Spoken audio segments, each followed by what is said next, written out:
Good evening, everyone, and welcome to Strand. My name is Sabir, and I direct events here. For a little bit of history, Strand was founded in 1927 by the Bass family over on 4th Avenue's Book Row.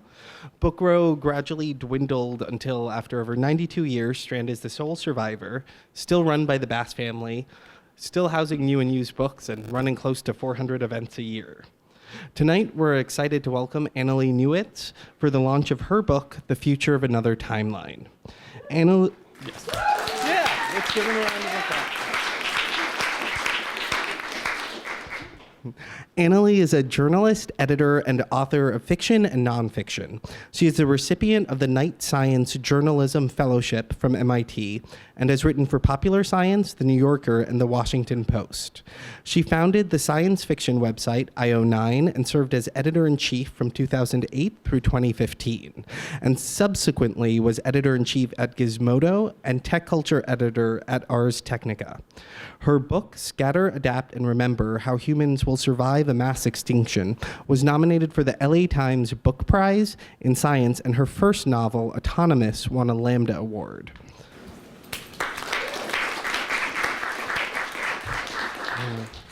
Joining Annalee is Lux Alptom. Lux is a writer and producer dedicated to improving our conversation about sex. Her writing has appeared in the New York Times, New York Magazine, Self, Vice, Cosmopolitan, and Hustler, and helped shape Fusion's Peabody-nominated Sex Right Now with Cleo Stiller. She lives in New York City.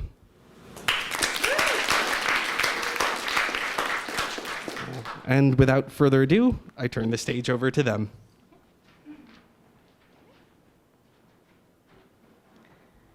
So I'm going to read to you a little bit from the book, and then we're going to have a conversation about it, about everything. So I'm not sure what to tell you about this before I start. I would just say, first of all, that I'm super excited that I'm having my first night of this amazing book tour here at the Strand, because back in the mists of time, when I had never basically left California before, I came to New York, and I came to the Strand, and I love the smell of used books, and I followed my nose down to the basement where I found an incredible collection of antique sexology books. And I was already deeply obsessed with modern sexology, and as any right-thinking person would be, but I hadn't really realized that there had been an enormous movement of people in the late 19th century and early 20th century who were fighting for the right to sexual expression, who were fighting for birth control, who were fighting for women to be able to express themselves sexually as well as men. And it really opened my eyes, and I still have a number of the books that I bought during that trip and filled my suitcase with, which made it quite heavy and awkward to get home. And one of them was this book called The Second Oldest Profession by a radical sociologist named Ben Reitman, who worked in Chicago and did this study of pimps basically in the late 1920s. The book was published in 1931. It's been out of print for about 1 billion years. But that book, he took very seriously the idea of sex work, and he said, hey, why don't we actually think about this as a legitimate form of labor? And so a lot of the ideas that I got from that book and from that moment in my past kind of show up in here.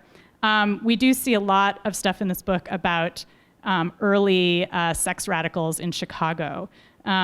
So there's also a lot of stuff set in the 1990s. I'm going to grab some water before I read this.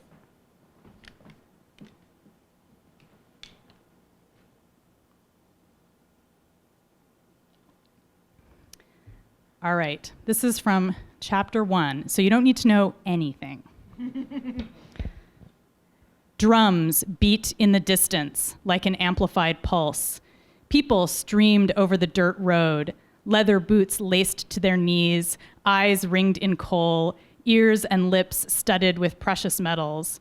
Some gathered in an open square beneath the steep path to the amphitheater, making a bonfire out of objects stolen from their enemies.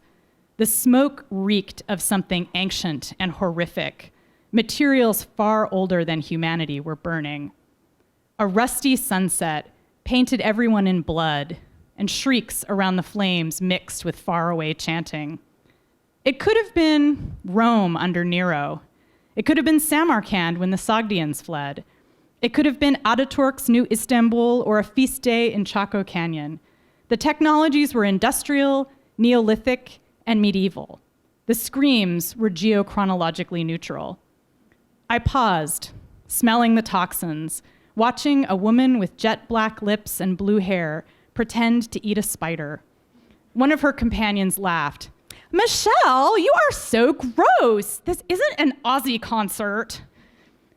They paused at the ticket booths to flip off the Vice Fighters, a gang of conservative protesters waving signs covered in Bible quotes. Some of them were burning CDs in a garbage can, and the stench of melting plastic formed a noxious bubble around their demonstration. The machine had not delivered me to an ancient war, nor to an anti-imperialist celebration. I was at Irvine Meadows Amphitheater in 1992, deep in the heart of Orange County, Alta, California. Soon, I'd be seeing one of the greatest punk bands of the decade. But I wasn't here for history tourism. Somewhere in this rowdy concert crowd, a dangerous conspiracy was unfolding. I needed to find out who was behind it. If these bastards succeeded, they would destroy time travel, locking us into one version of history forever. So she goes and gets a seat. Grape Ape's lead singer, Glorious Garcia, strutted out alone on stage, sequins on her tattered skirt shimmering in the glare. She let out a furious howl. "Hola, bitches! If anyone called you a slut today, say it with me. Slut, slut, slut, slut, slut." Good job, you guys. All around me, women joined the chant. They wore battered combat boots, shredded jeans, and wrecked dresses. They had tattoos and black nail polish and looked like warrior queens from another planet. Tangled hair flashed in every possible artificial color. "You sluts are beautiful!" Glorious fisted the air and aimed her mic at the crowd, still chanting, "Slut, slut, slut." Back when I went to this concert for the first time, I was an angry 16-year-old with too many piercings for suburbia, wearing a military jacket over a 1950s dress. Now I was 47 on the books, 55 with travel time. My eyes flicked to the things I never would have seen back then. Everyone looked so scrubbed and affluent. Our rebel fashions were cobbled together from the expensive stuff we'd seen in some New York Times story about grunge. But what really jolted me was the way people occupied themselves as they waited for the music to start. Nobody was texting or taking selfies. And without phones, people didn't really know what to do with their eyes. I didn't either.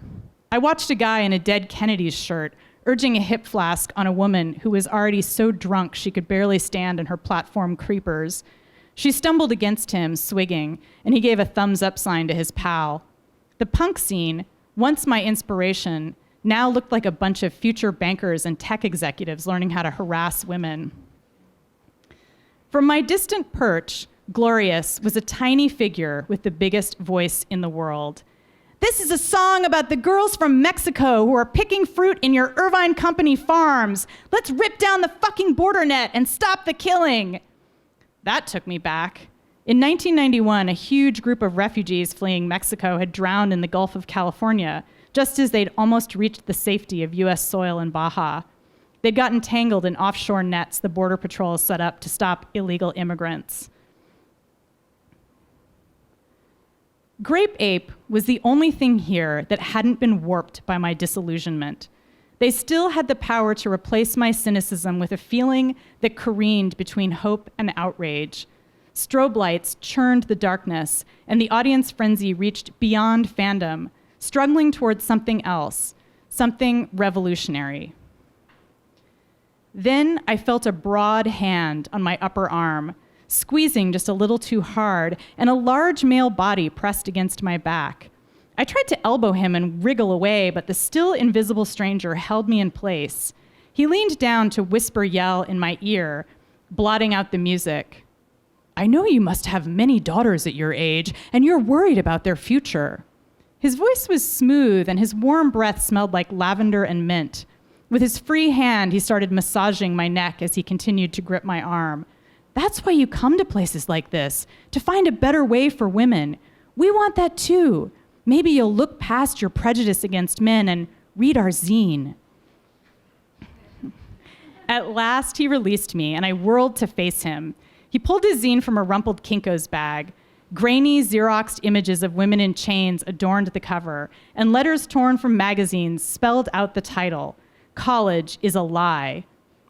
Flipping through a few typical punk rants against suburban brainwashing, you know, college teaches conformity, turns you into a corporate drone, destroys true art, blah, blah, blah.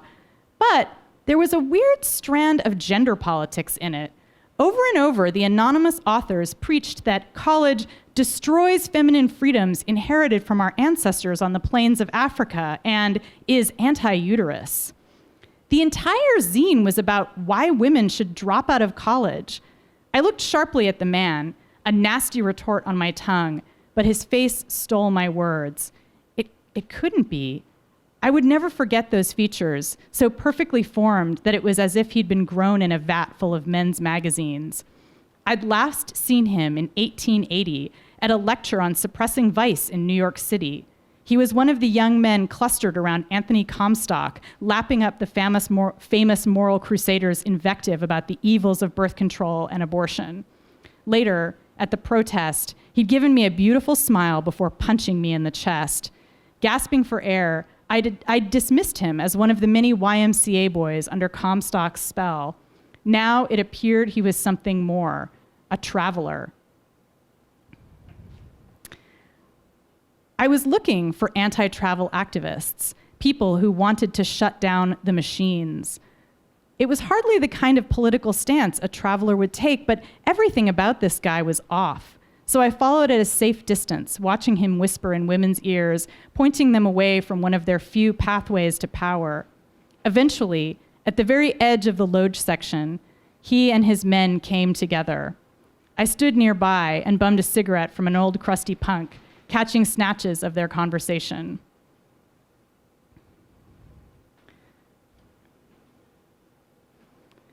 I think we converted a few today. Good work. That was the guy who had talked to her. He kind of looked like Billy Idol. He was the one I'd seen over a century ago in Comstock's orbit.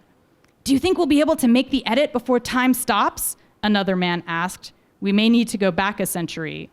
How long until we have our rights back? This is taking too long. I think we should hit the machines now. The crowd began to roar, burying their voices. A terrifying hypothesis coalesced in my mind. The only thing that might drive a traveler to lock the timeline would be if he wanted to make a final, lasting edit that could not be undone. I looked at the zine again.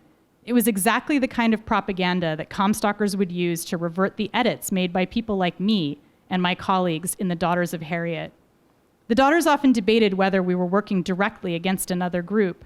Even when it seemed like we made significant progress in the past, the present remained stubbornly unchanged. But we had no evidence of oppositional reverts other than our constant frustration. It was like we were fighting with ghosts. But now, the ghosts had become men. All right. That's the setup.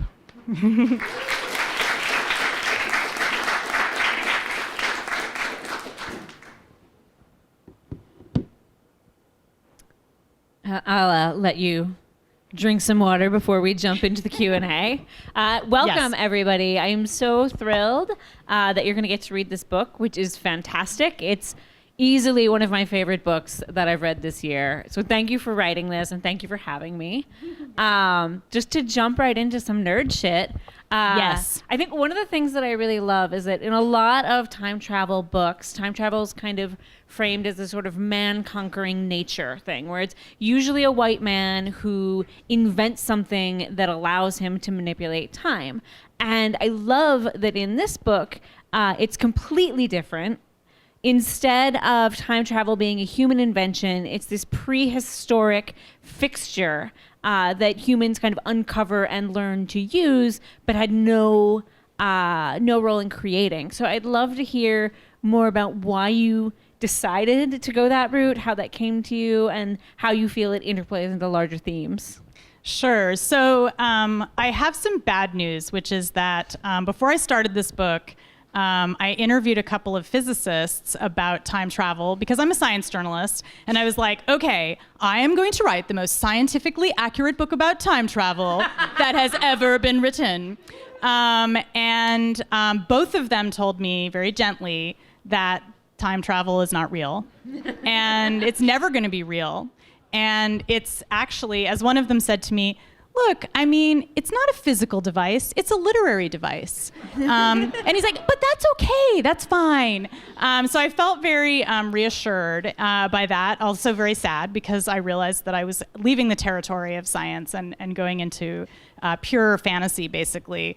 But one of them, Sean Carroll, who actually has a book out now about the origin of space-time, he said, fine, you know, if you're going to do time travel, you can use wormholes. That's okay. So I have Sean's blessing, even though time travel is not real. And one of the reasons why I wanted to do time travel and that I stuck with it, even though it is not scientific, is because I was really interested in the idea of a heavily edited timeline. Because one of the things that I rarely see explored in time travel books is this idea that, okay, if you had time travel, well, wouldn't people have constantly been changing the timeline? Wouldn't time travelers be everywhere all the time, mucking around and and sort of in history, in the future, in the present? And so I was like, okay, how would I do that? All right, so I wanted to have time travel technology that was sufficiently advanced so as to be indistinguishable from nature. And so these machines, if they even are machines, are embedded in ancient rock formations that are about 500 million years old. And people have always known about them. They've been, you know, early in human history, people started using them. Basically, if you kind of tap on the rock in a certain way, it opens a wormhole and you can kind of jump in and go into the past. And at first people thought it was magical, and then later scientists sort of take over and geologists start studying it because it's inside rocks. And so I really started out at a place where I wanted to think about how would you make a time travel technology that had always been there, and I like the idea of it predating humans because I wanted to evoke geological time, and of course the characters do eventually go back pretty far in geological time, which was also fun. So you'll learn how to eat a trilobite, which I think is an important educational moment in the book. So yeah, I mean that was definitely part of it, and of course, because it's a technology that people discovered, there's a lot of quests for control over it. And that's where these, you know, shitty Comstocker guys come in. And that's where these academics who are the protagonists, the character that you met, Tess, who's going to that concert, is an academic, a geologist, who is also trying to use the machines, which is actually a pain in the ass because she has to get permission from her department, and she has to kind of get, you know, a grant, and it has to, you know, get time on the machine because there's only 5 machines, so you have to kind of put in a request. And anyone who's ever worked with like a major telescope knows exactly what I'm talking about. So yeah. So that was kind of the journey. Yeah, no, I think you did a really good job of world building around the machines and the bureaucratic restraints that are required to use them, to sort of deal with this, like, well, why aren't time travelers everywhere all the time? Why isn't everybody just going back and like fixing that one thing that they fucked up? So as you may have guessed from the section that Annalee read, part of the book is about what I have been calling a war between feminists and men's rights activists to kind of control the timeline and change history. And every time I mention that to someone, the immediate thing they jump to is, oh, like Wikipedia edit wars. So I'd love to hear, like, has some of the like online editing of history that we often deal with, did that inform this book? For sure. And I deliberately chose the language of edit wars, and there's edits and reversions. And so it's all from Wikipedia, which of course has been a locus of fights over gendered history, basically. and so, and there's been a lot of bitterness around that. So I wanted to, I'm certainly not the first person to use Wikipedia as a metaphor for time travel, by the way. I'm just kind of piggybacking on other smarter people that have done it already.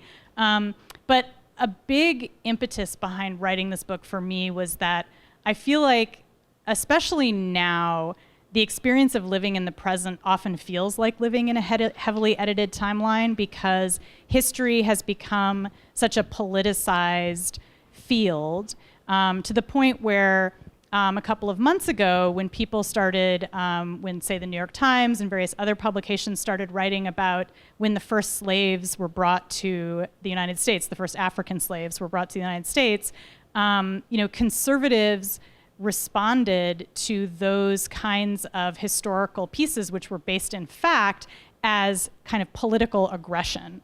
And I think that's exactly what I'm trying to evoke in this book, is the idea of what does it mean to go back in time and engage with history, what happens when you change history, but also what happens when you look at histories that aren't normally centered in these kinds of stories, because the typical time travel story, like the one that I've written, the characters are trying to go back and change history to make it better, right? You've all read that story a billion times before. So usually it's, you got to kill Hitler, or you've got to make sure that the North wins the Civil War, regardless of how complicated the North really was. So I was like, well, fuck that. I was really interested in the history of civil rights and how people got the vote in the United States. And so for me, a lot of the pivotal historical moments have to do with whether women and freed slaves will get universal suffrage in the 1870s. And this is an alternate history where they do. Unlike in our timeline in the United States, where women were not given the vote until much later, until after freedmen were given the vote. So I wanted to I wanted to play with this idea of like histories that are rarely remembered, histories that are suppressed and erased, and what happens to us in the present when we unbury those histories, or when we center histories that are not normally centered. And the answer is like, yeah, you change things a lot, and it's it can be very hopeful, and so that was another thing that drew me to it. Yeah, I mean, I do love that, and obviously even in our own time, although we don't have access to the machines, we're not literally changing history. You're right, that how we remember our history, how we choose to tell our history, dramatically changes our experience of the present and our future. Like, there's so many conflicts where the winners write the history books, and when you start to unsurface the other perspective, suddenly it's just like, oh wait, maybe those people weren't victorious, maybe those people weren't these like heroes we should be championing. So obviously, for those who don't know my background, I've been a longtime sex educator, sex writer. I've covered a lot of terrain, ranging from writing about sex work to abortion rights activism to helping people get on birth control. And so one of the things that I really love also in this book is that when your characters are going back in time to save abortion, the people that they partner with are belly dancers and kind of erotic activists, shall we say. And I think, speaking of histories being rewritten and misremembered, I think a lot of people see reproductive rights and other forms of sexual freedom as separate battles. And this idea of like, oh, well, we fight for abortion, but that's really different from fighting for the rights of sex workers or strippers. Like, that's pleasure, that's different, and like, this is a health issue. And I love that in this book, it's all fused together. And you rightly point out that a lot of the people who were writing about having sex with angels were also birth control advocates and abortion advocates. And so I'd love to hear more just about why you picked that specific time of like the 1890s and just how these things are all connected. Okay, so this is the thing that I didn't read to you because I wound up reading a lot more from the beginning of the book. But yeah, so the main character, Tess, who goes back to that Riot Grrl concert, she her mission is that she's going back in time, mostly to the late 19th century, not the late 20th century, to rewrite, to edit the timeline so that abortion is legal in the United States. So this is a version of the United States where, as I said, women got the vote much earlier, and so some things are kind of more progressive for women about the timeline, but abortion was never legalized in the United States.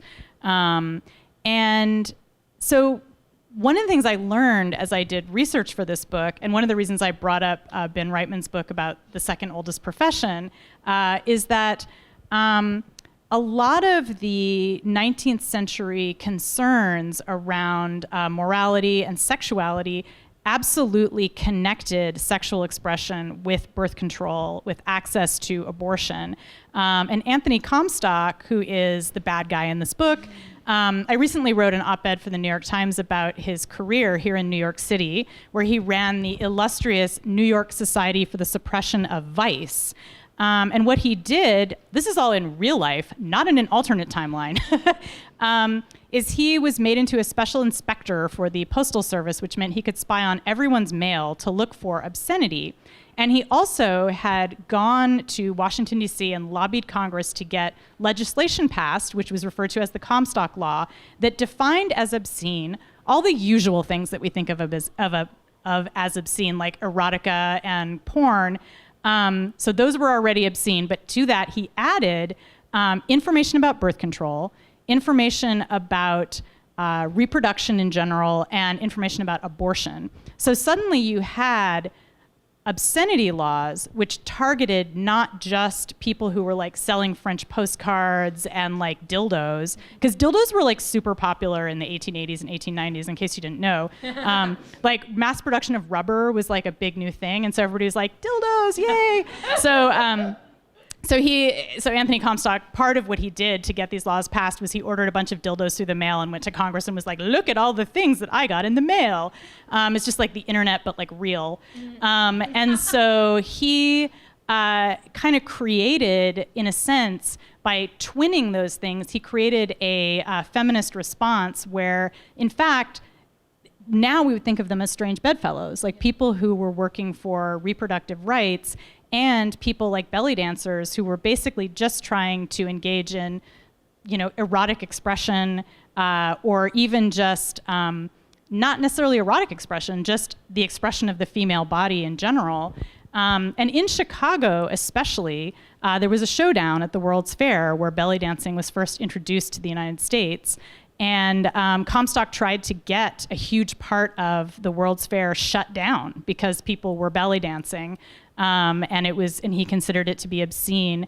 And one of the great defenders of these belly dancers was a spiritualist named Ida Craddock, who wrote tracts about having sex with an angel. But it was a way of teaching women about birth control because it was sort of masquerading as a spiritualist tract. But it was also about like, here's how to find your clitoris. And by the way, you can get an abortion if you need one. Because, angels and stuff. And so there's a character in my novel who's loosely based on Ida Craddock. Her name is Soph. And she, like Ida Craddock, is sort of teamed up with these belly dancers. And so it's just a really weird time in history, the 1890s, where all of this stuff comes together. And it's really only in the early 20th century that you start to see a separation between people who are concerned with erotic expression and people who are fighting for birth control. It's really not until like sort of after the 1930s that those things become separated. So, and now I think we're back, we've come full circle. I think feminism is now starting to understand the connection again between reproductive rights and sexual expression. Yeah, and we're adding in like trans rights and queer rights and a lot more gender expression. Yeah, a lot of stuff about bodily autonomy. So you've mentioned that the book this alternate timeline is in some ways both more progressive and also more regressive than our current timeline. So like abortion is illegal. And most of the characters, even as they remember different timelines, don't ever remember abortion being legal. But at the same time, you have the riot grrl scene is multiracial. It's not just all like white women. There's much more of an understanding of intersectional feminism. We have Wonder Woman movies made by Tim Burton. Although I thought it was funny that it was Tim Burton and not a female director. But It's, yeah, I mean, you don't get everything. yeah. But yeah, so just But I mean, wouldn't that have been great, you guys? Like, instead of those Batman movies in the 90s, we'd had the Wonder Woman movies in the 90s. I think it would have changed a lot. But how did you decide which forms were more progressive and what the society was maybe behind us on? Yeah, that's really a good question. I mean, I have this premise, like I said, that that women and freed slaves get the vote at the same time in 1870. And so one thing that happens immediately is that the great Civil War hero Harriet Tubman becomes a senator, as she should have, and as she rightly deserved. And so because we have this powerful woman of color who takes this leadership role, it changes feminist culture and it changes the culture generally in the United States. So you get this very early form of intersectional feminism. And part of this book actually came out of a thought experiment where I was like, what would it have taken to make the Riot Grrl scene intersectional? Because I loved being part of that scene, but it was so incredibly white. At least it wasn't white sort of in local areas, but in terms of the bands that became really popular and became really known and were really promoted, they were all mostly white. And I was like, okay, what would have had to have changed? Well, maybe you'd have to go all the way back to the 19th century and change the culture so that you had intersectional feminism really early on. And you didn't get as much of a kind of pernicious white feminism developing, although there are some really shitty white feminists in this book. And so sorry, well, I don't know why I'm sorry. No, they're there. I mean, it's just life. And so I wanted to imagine, I guess, a way in which the culture is more progressive, but politically it is more conservative. And I think, again, this is something that we're seeing now a lot, where our pop culture is becoming more progressive. We're seeing a lot of cultural movements that are acknowledging the experiences of marginalized people, but our politics, our kind of party politics, are becoming much more reactionary. And it's such a weird thing to witness. Like, I don't know that any of us expected that to happen. But it's something that I wanted to kind of look at in a broader scale and sort of talk about how that could be different. So that's why I did that. Yeah. was just try to think about what does that look like, basically. Yeah, I mean, and it's true now that you bring it up that, yeah, we're at a time where we're seeing Black, queer, and trans people winning awards and their shows being celebrated, and we're seeing TV diversify and movies diversify at the same time as in real life, all of those people are getting their rights eradicated. Yeah, that's right. It's like we have Billy Porter, and then we also have white supremacists who are like in actual political office. So it's, and that's kind of, if you look at that in kind of the long arc of history, this isn't the only time that that's happened. I mean, this is definitely something that was happening also in the 1890s, in the 1880s, where you had these incredibly strong feminist movements. You had women like Lucy Parsons, who was a leading light of the anarchist movement in Chicago. You had people like Emma Goldman. You had, Victoria Woodhull ran for president in 1872, which you never hear about, right? I don't know why that is. Why is that history not being turned into a movie? So at the same time, you had these incredibly conservative people occupying positions of power and passing laws saying, not only can you not have an abortion, it is illegal for you to even send information about abortion through the mail. And if you do, you will be arrested. And people like Ida Craddock, who I mentioned before, the spiritualist, when she was finally arrested and was sentenced to 5 years in prison, she chose to commit suicide rather than go to prison. And she wasn't the only one. And Anthony Comstock frickin' loved that. He would boast about it. He was a total MRA, like a total men's rights activist who yeah, suicide. I love it when feminists commit suicide. But he was pretty open about it. That was part of his stump speech, was here are my bona fides. I'm a special agent for the Postal Service and I've driven women to suicide. And it sounds ridiculous, but that really was the rhetoric at the time. And it's rhetoric, again, that we're seeing now emerging on social media, this kind of, constant drumbeat of why don't you commit suicide? That comes from someplace. It wasn't just made up. It comes from our history. So we're going to go to questions in just a minute, but one more question I have for you before we turn to the audience. A lot of the characters are real life people and or based on real life people. What historical figure was the most exciting for you to learn about in the research for this book? Actually, well, all of them were pretty amazing. Lucy Parsons was a fantastic person to learn more about. She was the anarchist in Chicago. She was mixed race, probably a former slave, who kind of denied that. She always said that she was Indian or something, or Spanish. But she founded the IWW, and she was just a total badass. And she also got into a huge fight with Emma Goldman that was like really like a total like internecine, like messy feminist Twitter battle kind of thing, which you'll learn about in the book. They just really hated each other. But actually, okay, I think my favorite person to learn about was Saul Bloom. Do you guys know who Saul Bloom is? Okay. So he became a senator eventually, but he started out as a music promoter. He was just this Jewish dude who lived in Chicago, who loved music, and he brought the belly dance troupe over from France for the World's Fair. And he was so good at promoting that the incredibly disorganized people running the World's Fair in Chicago were like, look, we just needed a guy to run the Midway, which the Midway was where all the sexy stuff was happening. There was the White City where like you could go and learn about turbines, and then and dynamos, and then there was the Midway where you could like see a dancing girl, buy some popcorn, buy some beer. And so they hired Saul Bloom to run the Midway, which he did. And he brought in all these amazing acts from all over the world. And he was incredibly pro-immigrant. And he, as a young man doing music promotion, he expressed this by bringing a lot of music styles into the United States that had never been seen here before. But then when he became a senator, he advocated for immigrant rights really strongly. Like that was his whole platform.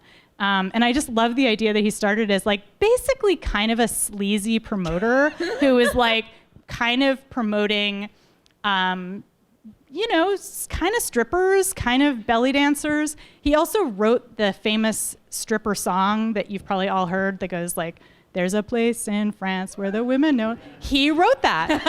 That was my favorite tidbit, by the way. Yeah. Finding out that was written by a senator. Yes, that was written by a senator.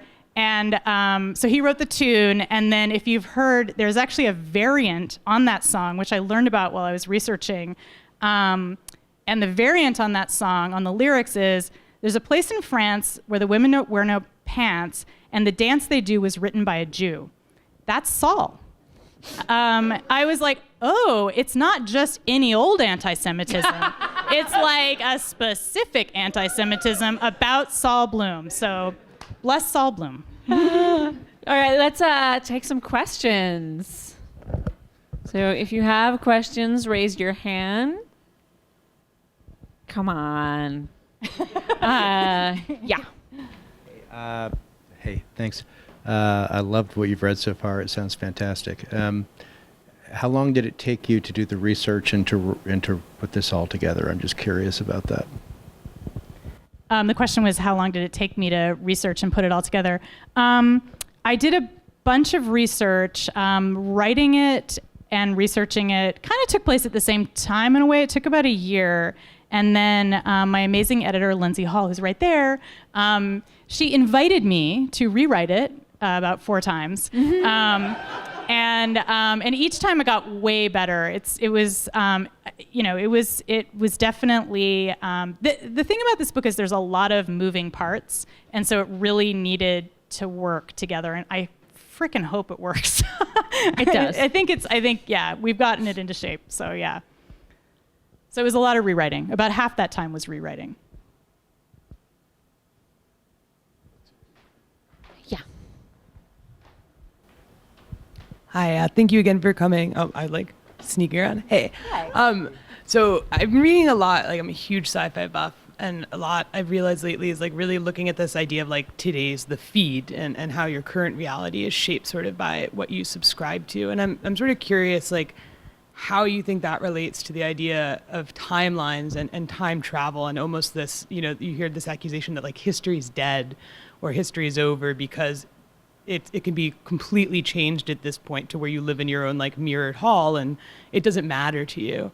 And so I'm curious, you know, how do you think that sort of like pulls into this sort of time travel and this edit war, you know, versus like somebody editing your feed today versus, this is like straight out of me, like being in the middle of Fall or Dodge in Hell, but like editing your sort of feed today versus going back and having wars about editing the timeline.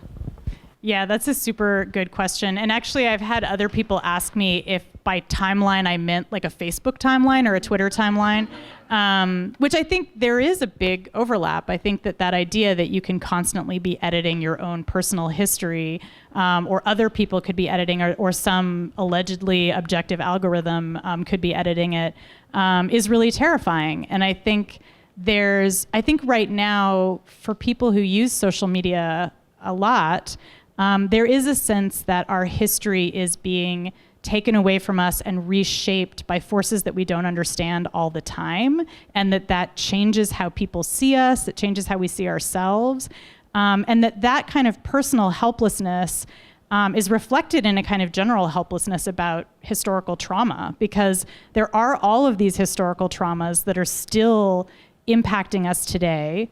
You know, we can all list like at least 3 or 4 in this nation alone, you know, historical traumas that are still playing out, like slavery, like white settler colonialism, like not giving women the vote until 1919. And so I think there's a strong connection there. And one of the ideas in my novel, there's 2 main characters. There's Tess, the time traveler, and then there's Beth, who's living in 1992, and she's just stuck in high school dealing with an abusive dad and a best friend who's murdering people. Yeah, I didn't make you guys hear the murder part. But they're riot girls, and they're kind of murdering for great justice and stuff. And, or so they think. And so I wanted to draw a connection between that sense of loss of control over your personal history and loss of connection to our longer term history, because I think that even if you forget that history, it still fucks you up. And the more that history is robbed, the more we're robbed of that history, the more we get into incredibly difficult historical problems. So that's why I wanted to write a hopeful novel about recovering that history. And of course, it's not all happy-dappy at the end. They don't like recover all of history and everybody is enlightened. But they do recover a little bit of history. And so that's enough for now. More questions? Oh, okay. Yeah, I can't see into the back super well. So if anyone is raising their hand back there, I might not see you. So yeah, I mean, like you deal with a lot of dystopic and utopic stuff, and you know, just kind of, you know, creating kind of, you know, Handmaid's Tale, you know, type of stories or segments can be kind of heady stuff. I mean, so when you wrote about the trilobites and stuff like that, was that kind of just like a nice, okay, no horrible dystopia, or just right now we're eating trilobites? I mean, was that kind of what it was like for you? I mean, man, when you get to the trilobite part, you're going to be really sad. Yeah, the trilobite stuff. I mean, first of all, there's not a lot of meat on a trilobite. So you're just going to end up, if you're in the late Ordovician period, you're actually going to end up mostly eating sea slugs, which is fine. They're really big at that point. They're quite large. But you know, there is a lot of humor in this book. Like, there is a lot of dark stuff. I mean, we're dealing with like the history of, you know, humanity. So there's some tough things. But, you know, there is also characters who befriend each other and go out drinking and, you know, get to see sexy ladies dancing who are choosing to do that, who want to be there, who are like consensually dancing for fun.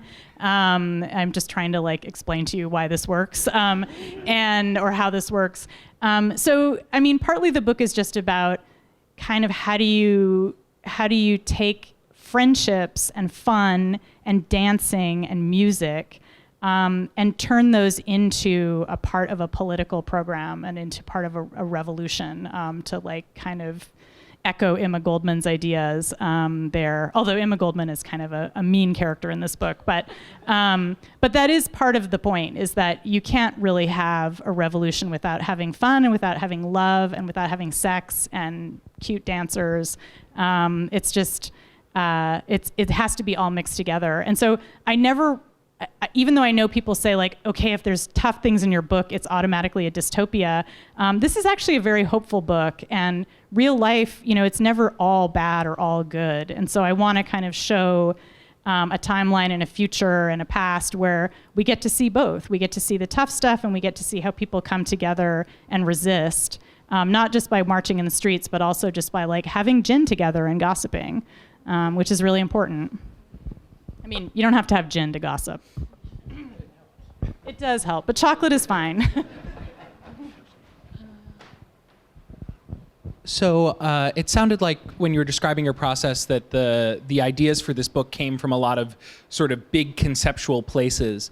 And I was wondering if you could talk about, and obviously a lot of the characters in this book are also sort of like famously unusual historical personages. And so I was wondering if you could talk a little bit about the experience of creating your own characters and what you sort of have to do as an author to generate original characters that are compelling and let you explore these themes, but don't just operate as a vehicle for the themes or the concepts at play. If I phrased that as a question, which I'm not sure I did. I think you did. It is a really hard question.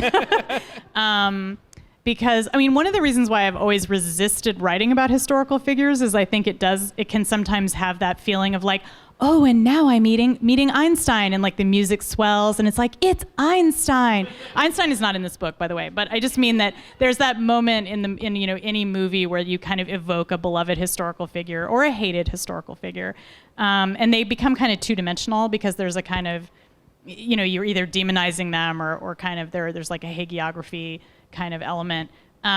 So I wanted to make sure that all of my main characters were not historical figures. Like, there are historical figures, and they're all kind of in the background. Harriet Tubman, we never meet her. We meet people who are campaigning for her. We barely meet Anthony Comstock. Like Lucy Parsons is like yelling at people from a stage, but we never hang out with her. And so all of the characters that we meet in history, and Beth, who's in 1992 living in Irvine, where I grew up, so it was very relatable for me personally, along with a lot of the other stuff there. One of the things I really wanted to do was kind of remind people that there were people in the 19th century, or eventually they go back to like the 1st century BCE. There's people at those times who are, of course, very different from us, but they also were dealing with a lot of the same problems and had a lot of the same concerns. And they also hung out and had arguments. And it wasn't like they were always wandering around making pronouncements and sort of, saying like, oh, darling, let us have some tea and wear our petticoats. Because the characters that I have in the 19th century are all radicals or immigrants. None of them are wearing petticoats. They're all wearing bicycle outfits and knickerbockers and like fishermen's hats and things like that. Because there were subcultures in history. Not everybody was just sort of a mainstream gentleman. There were people who were like the equivalent of punk rockers in the 1890s and in the 1st century BCE. Not quite sure about that as much because that was a long time ago. But I think but we know that there are always, people who are not towing the line. And so for me, building a character was always about finding some aspect of them that, that I would have sought out in a friend, basically. I was saying to someone earlier today that whenever I go to a new city that I don't know very well, I always immediately am like, okay, where is the immigrant neighborhood and where is the queer neighborhood, if there is one? Those are the places I will go to first because I know I'm going to feel relatively safe there. And so when I went back in history, I kind of looked for spaces like that where I felt like I would be at home and I would meet people there who I could have a conversation with and not feel like my guard had to be up. And so that's kind of what I did, which is kind of like, I don't know, is there a word for like, if you're doing a Mary Sue, but it's not you, it's your friends that you're putting in the story? I don't know. The editor of Mary Sue is here, so maybe you can tell me. It's like Mary Boo or like Billy Bob, or I don't know. But anyway, so that is kind of what I did. I mean, and that's what we all do as writers. I mean, let's admit it. Like, we base people on people we know. There's no such thing as coming up with a character that feels realistic. that doesn't have some element of something that's familiar to you, a person that's familiar to you. And if you can do that, like if you can actually build a realistic person out of a black box, like you've literally never known another person in your life and you build a realistic person, like awesome, good job. But I can't do that, so. We have time for one more question. Okay.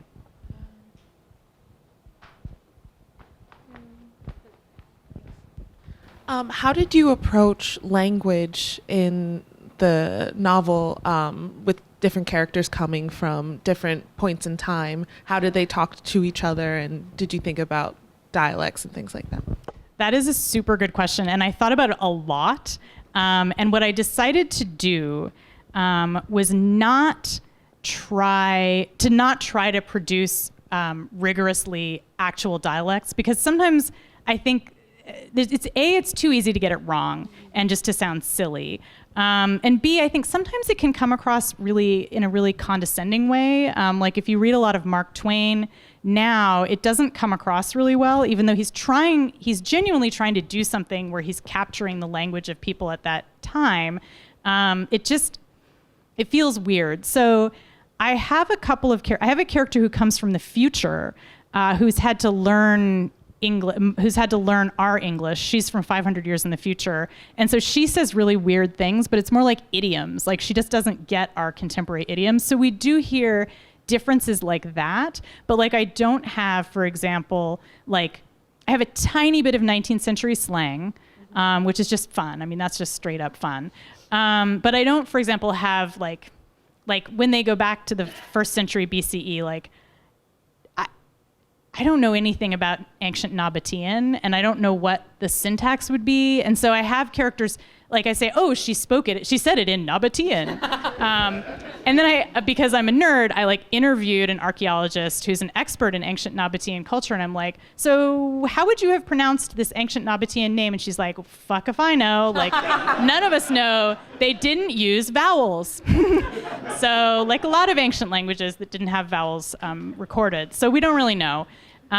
So what I do is I indicate when someone is speaking a different language, and I will indicate, I'll often say that they spoke with a particular kind of accent, but I don't try to replicate it because it's just, it would be hard. If I were like a super expert, maybe I could do it, but I'd rather just have it flow more. All right, well, thanks a lot for coming, you guys.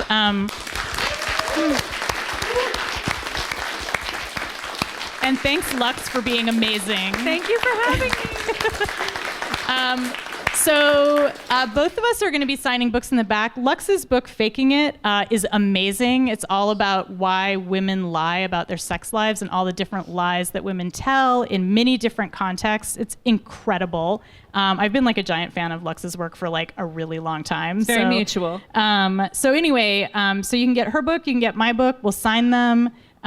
We will let you take our pictures, I guess. Yeah. 3D holograms, whatever you need. All good. Yeah. Okay. Thanks again, you guys.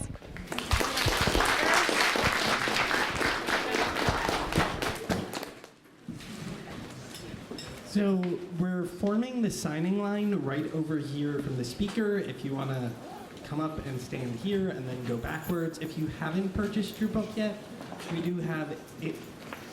Excuse me. We do have the books for sale at the